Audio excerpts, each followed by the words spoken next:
Thank you all again. I'm Christine Mahoney. I direct social entrepreneurship at the University of Virginia, which is led out of the Batten School of Leadership and Public Policy. For today's expert chat, I'm going to be talking about the role of the private sector in achieving the public good. A couple housekeeping questions. We're going to take Q&A, so I'll give remarks for about 10-15 minutes and then open it up for a conversation with you all. At the bottom of your screen, there should be a Q&A option, so if you want to just type your question in there, I'll get to as many as I can. We are actually also going to start with a poll today just to get a sense from the participants of the background and experience on impact investing, ESG investing, blended finance, and we'll get a sense, hopefully, that if any of these concepts are new to you, you'll have a better understanding of them at the end of our 30 minutes together. If Millie wants to launch that. Wonderful, thank you very much. We'll leave this open for a couple minutes and share those results. So in my work, I have the honor of connecting impact investors, many of whom are UVA alumni. I've been so surprised by how many UVA alumni out there from many decades that have graduated are in the social impact space, and especially the impact investing space. And so I get the opportunity to connect those professional impact investors with some of our immersive impact investing classes. We have a semester-long class on impact investing. We have a new January term immersive class on impact investing. We're launching a new May, actually early summer session class also on impact investing in Appalachia. And we're launching a summer program on early stage impact investing. And through all of this work, I've had the opportunity to learn a great deal more than I even did in my PhD program about the role of the private sector in unlocking capital to achieve some of the goals that you all may be interested in. We know that we have students that are interested in racial justice, in climate resilience, in access to healthcare, access to education. And we know that the challenges of inequity, both in the nation and worldwide, are significant. Unfortunately, the amount of resources and capacity of nonprofits and governments, while they're super important players in achieving equity, they simply don't have the scale of resources we need to achieve some of the goals that we have for equity. And so today I want to talk about some of the different concepts in this space of how we can unlock private capital to achieve the public good. So if Millie, if you want to close the poll, we will share some of those results, and I hope that some of these the examples that I'm going to discuss will be interesting and new to you. Thank you.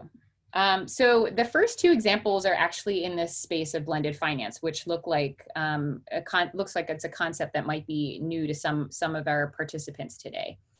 So the first example, they're both examples of UVA alumni leading organizations that are creatively using philanthropic capital and public capital to unlock private sector capital.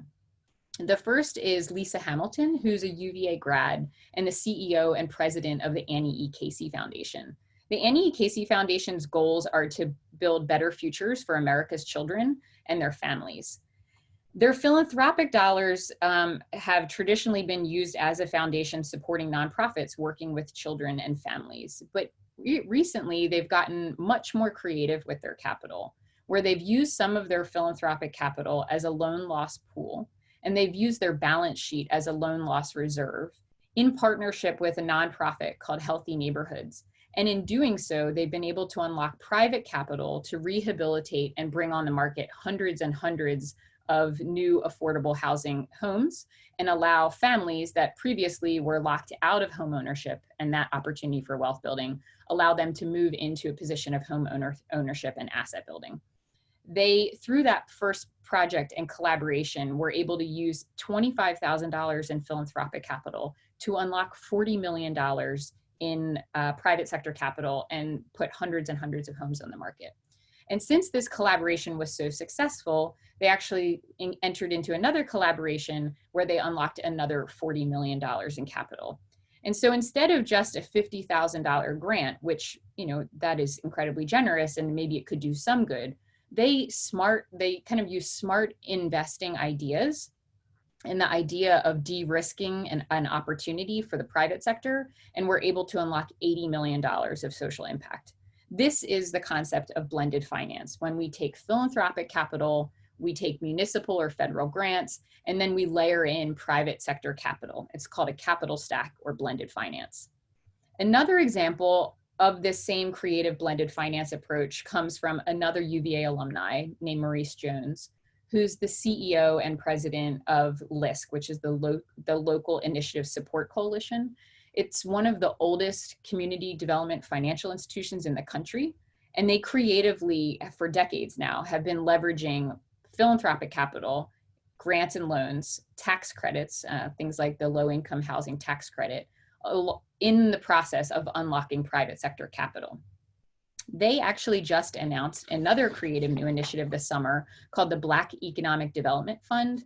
And this just in the past couple of weeks announced that Costco, the company, is committing $25 million in innovative new impact investments that will fuel Black-led financial institutions and community development efforts. They unveiled this Black Economic Development Fund this summer, encouraging corporations to make investments specifically designed to improve economic opportunity for Black Americans. And by doing so, the fund hopes to close the racial wealth gap, which they argue could cost the US economy as much as $1.5 trillion by 2028 if not addressed.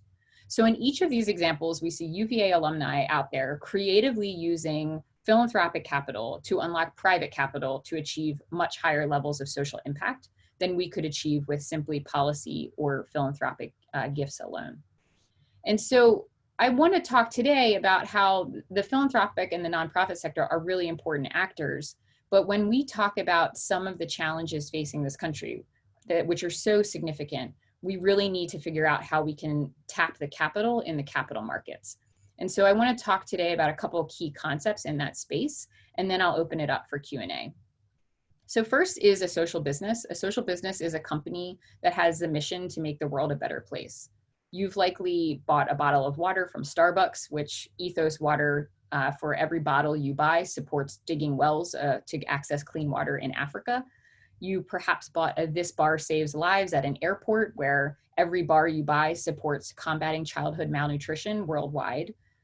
You may have bought Bombas socks for a friend or family member at holiday time, which allows homeless shelters to get one of their most required and most requested articles of clothing, which is warm socks. All of these companies, they have a mission to make the world a better place, and they're using a business model to achieve that.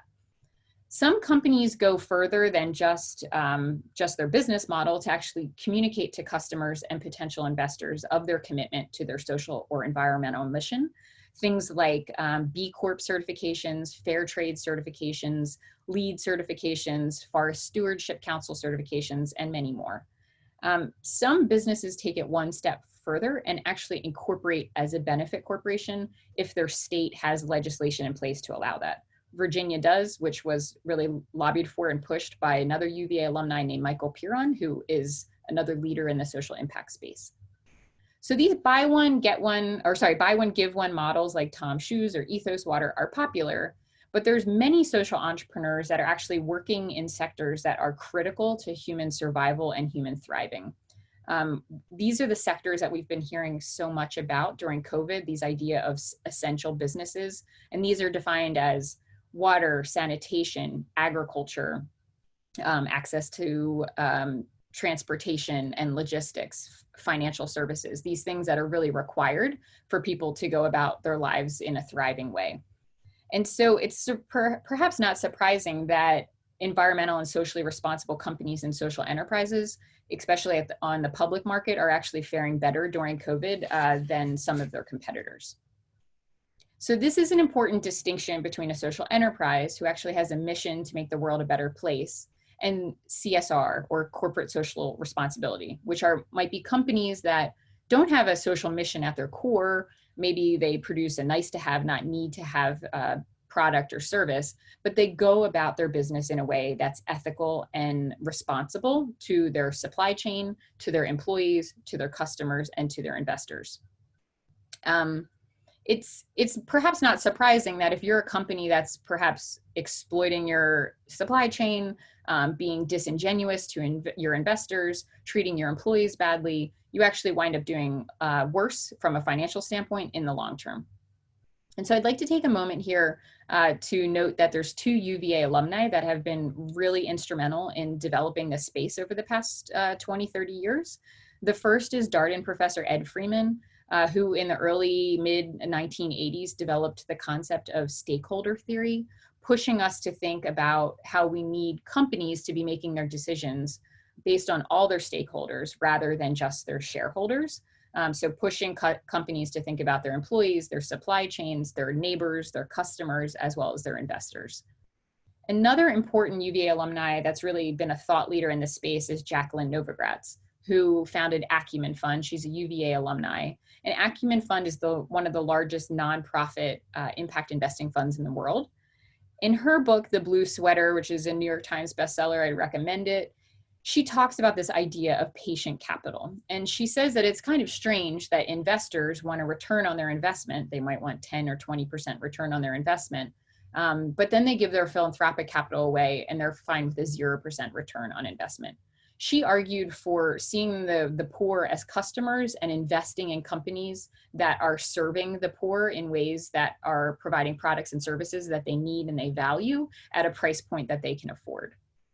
So these 2 concepts are really key, and they also point to the fact that you can invest in early stage, as Jacqueline Novogratz's Acumen Fund does through her fund called the Acumen Fund, or you can invest in much more developed, more highly developed, more sophisticated companies that are traded on the public markets.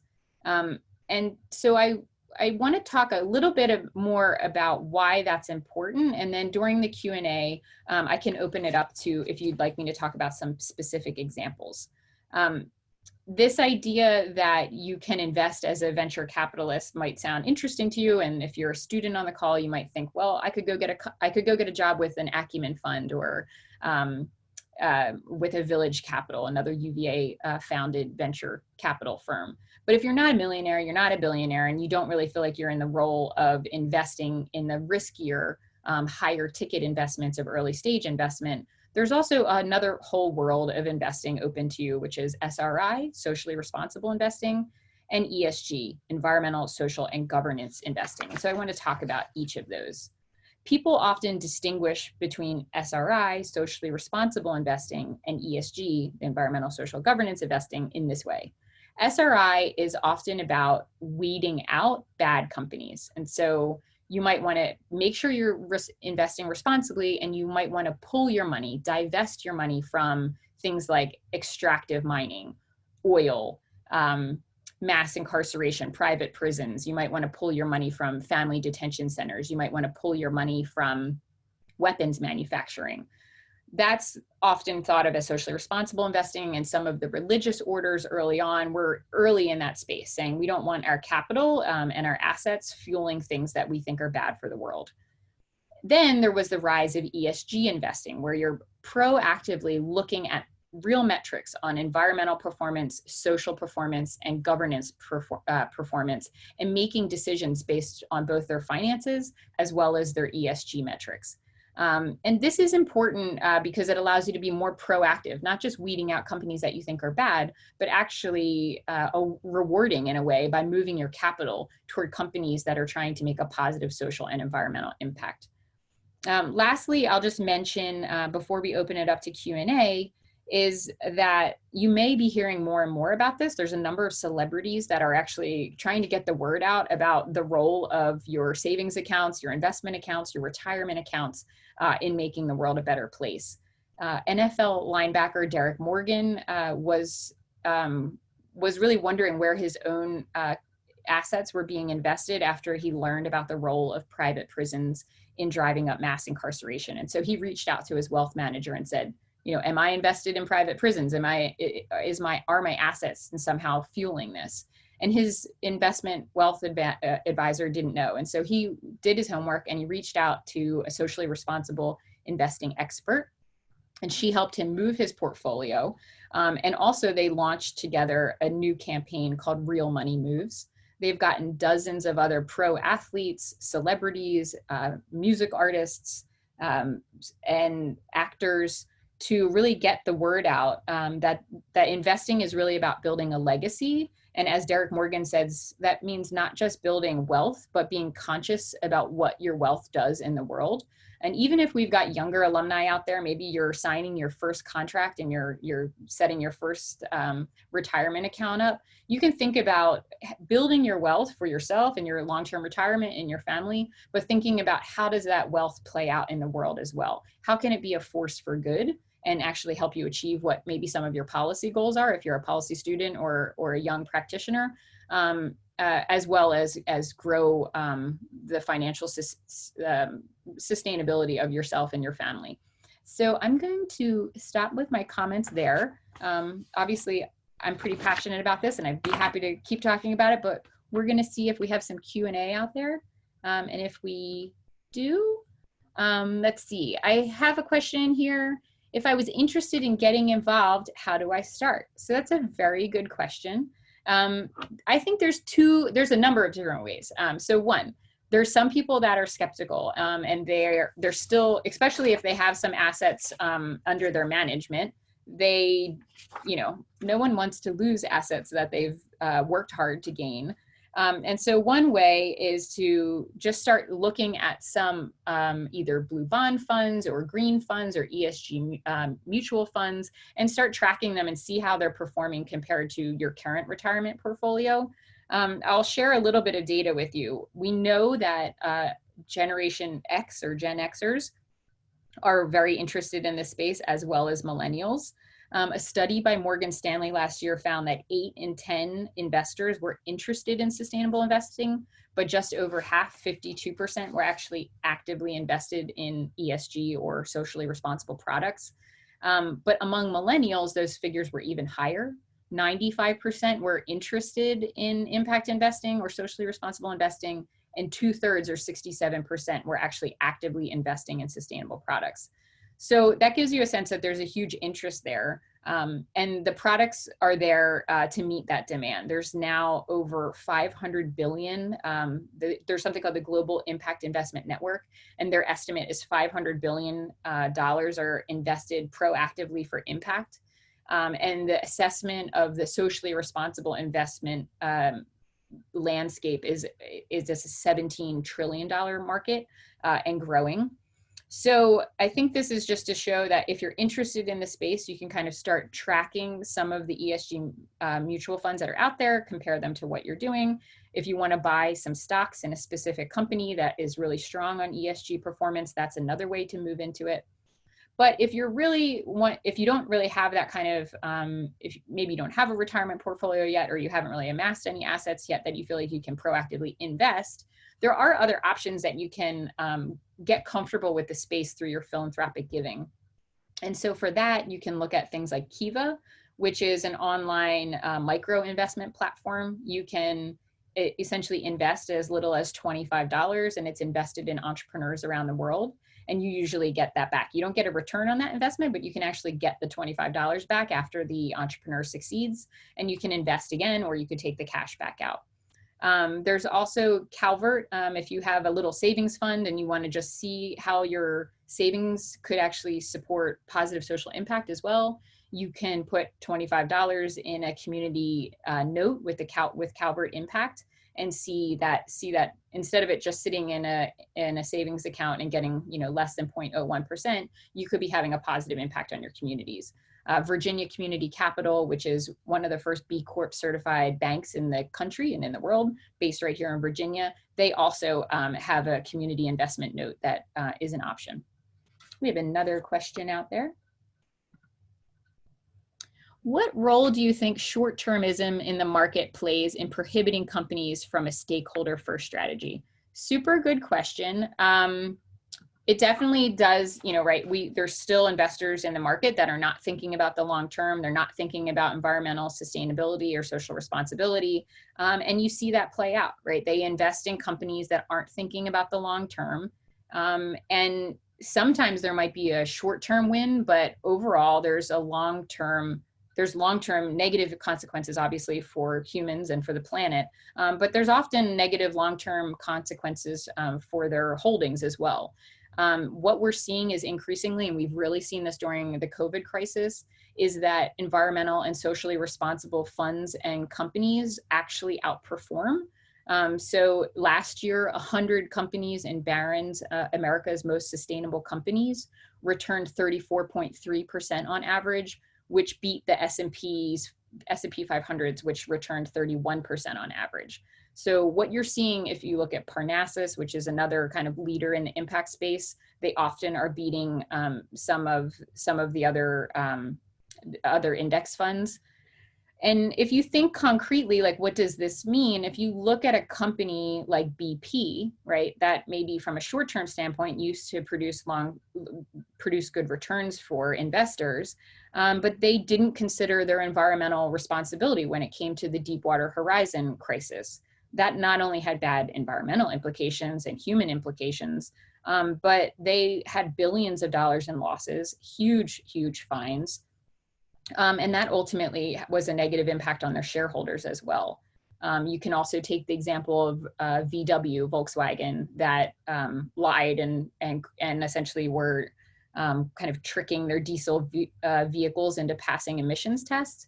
That too, that had a huge reputational cost, massive penalties and fines, negative hit for shareholders, negative hit for the brand. So, I think increasingly people are recognizing that kind of short-termism, it's a gamble, right? I mean, you might be investing in Facebook today, but then when people find out from a social and governance standpoint that they essentially sold out the privacy rights of 87 million of their users, that had a huge impact on the company, on their usership, and so I think increasingly, as we do webinars like this, as we have classes, as we do here at the Batten School, as we do more talking at conferences, and as this movement grows, I think and hope that people will realize that kind of short-term thinking is not only detrimental to their portfolios, but is detrimental to the planet and to people. All right, we have one more question, maybe two. We'll see how succinct I can be.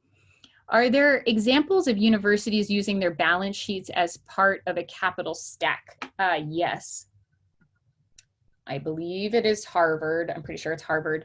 They created a $20 million affordable housing fund out of some of their, supported by some of their endowment. There are other universities that are moving toward socially responsible investing as well. There's something called the National the National Coalition for Endowments, I believe. You might double check me on that.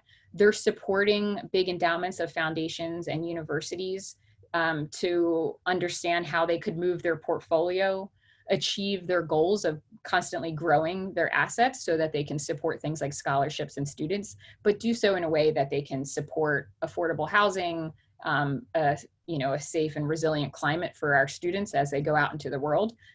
So yes, there are examples of that. Ooh, the questions are coming in fast and furious. Do you think that the government should set standards on what qualifies as an ESG fund versus individual standard organizations? I think it doesn't hurt for there to be guidelines,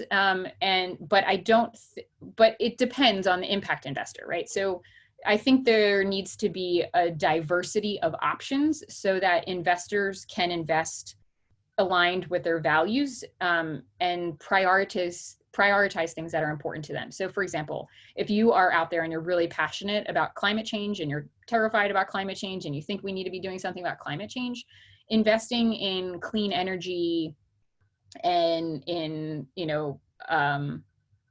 alternatives to fossil fuels, things for energy efficiency, right? Like that might be really, really passionate to you. And that's where you want to make sure your portfolio is really focusing. Perhaps you are really interested in things like ed tech. Maybe that's where you work and it's where you feel like you have a specialty. And so you want to direct some of your portfolio towards supporting education and early childhood education and companies that are advancing that.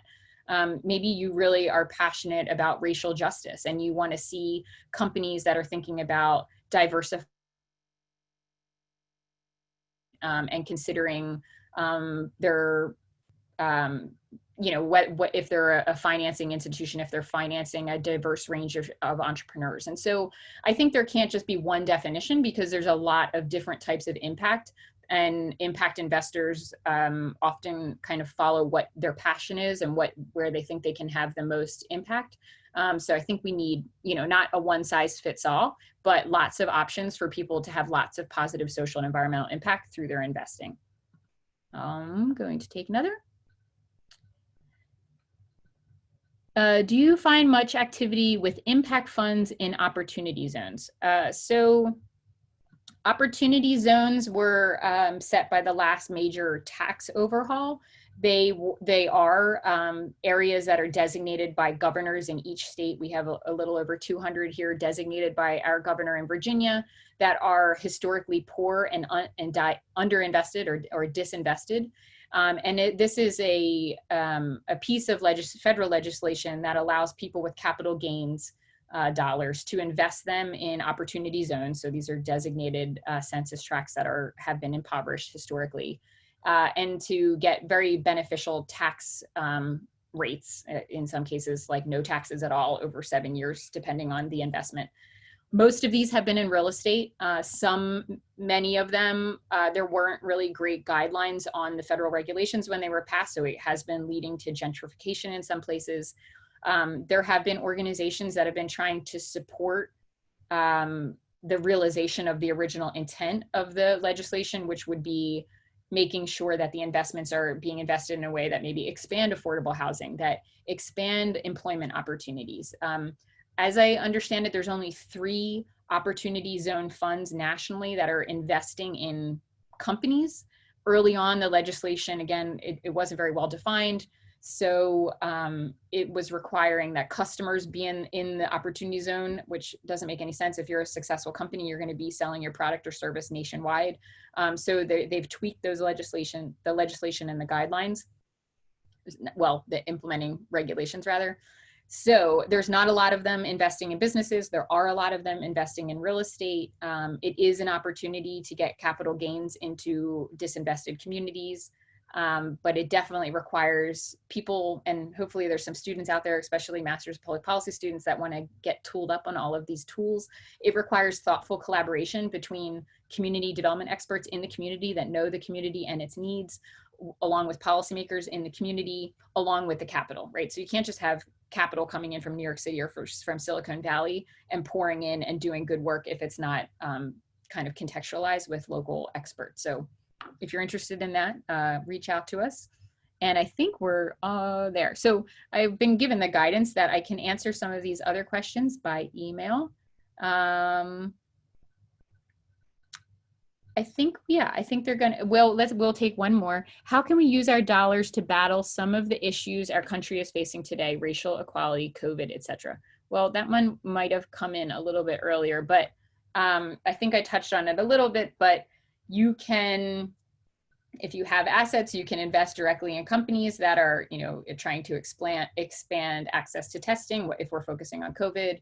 If you have access to early stage capital, you could be investing in founders of color. If you are working in a big corporation like Costco or MasterCard or something, you could try to steer your corporate foundation into giving into these more innovative ways that kind of unlock more capital. And if you're just starting out, you can look for opportunities with these types of foundations, companies that are unlocking this type of capital. You can reach out to us, seatuva.org. If you're a student, take one of our classes or apply for one of our fellowships. If you're a young alumni, reach out. We will be doing more executive ed on these types of topics. We're going to be having a speaker series on ESG investing all year. So reach out, get on our listserv, and we'll have more opportunities to learn more. All right, well, we're over time. I know you all probably have to get some lunch before you go back to your next thing. So thanks for joining us today for this lightning round on ESG, SRI, and impact investing.